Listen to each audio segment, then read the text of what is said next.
So yung sinasabing bawal ganito, bawal ganyan. If you look at the ordinance, walang nakalagay bawal magbasa ng tao. No?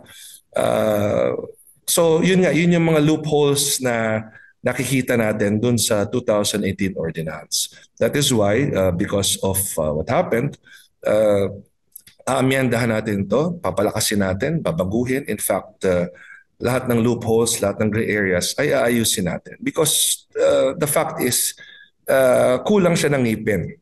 Maraming loopholes. Kaya sinabi ko, wala naman nakalagay bawal magbasa ng nakamotor.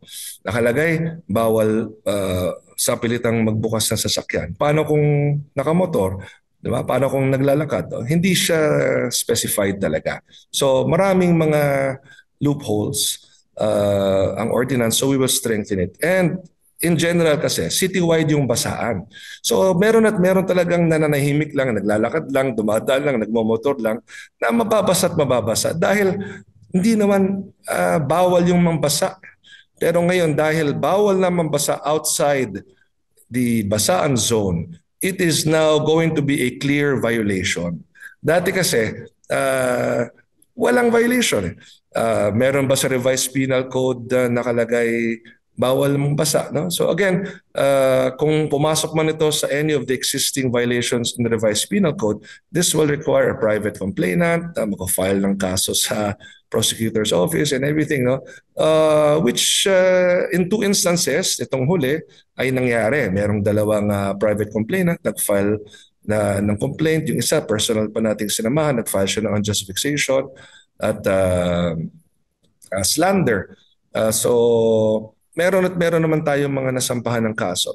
Yung iba naman kasi mga minors, no? So again, the law prohibits you from filing a case against minors. So we analyzed the nature of Wata Wata, and we all agreed na the very nature is very prone to these kinds of disruption and disturbance. So yung mismong pinagmumula ng kaguluhan ang babaguhin natin, Howie. No? Kung meron na lang tayong basaan zone at pumasok ka sa basaan zone na yun, that means gusto mong mabasa. Gusto mong makipagbasaan, gusto mong makicelebrate sa amin. Ginusto mo yun, pumasok ka doon. Hindi ka namin pinilit pumasok sa basaan zone. So expect that inside the basaan zone, dyan mangyayari yung basaan, dyan merong mga fire trucks, no?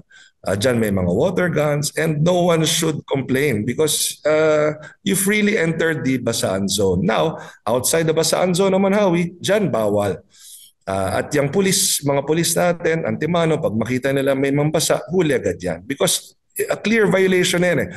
Wala ka ng interpretation na kailangan pa gawin ng ordinansa o ng batas dahil defined na ng ordinance na aming gagawin na bago na bawal mambasa outside the basaan zone.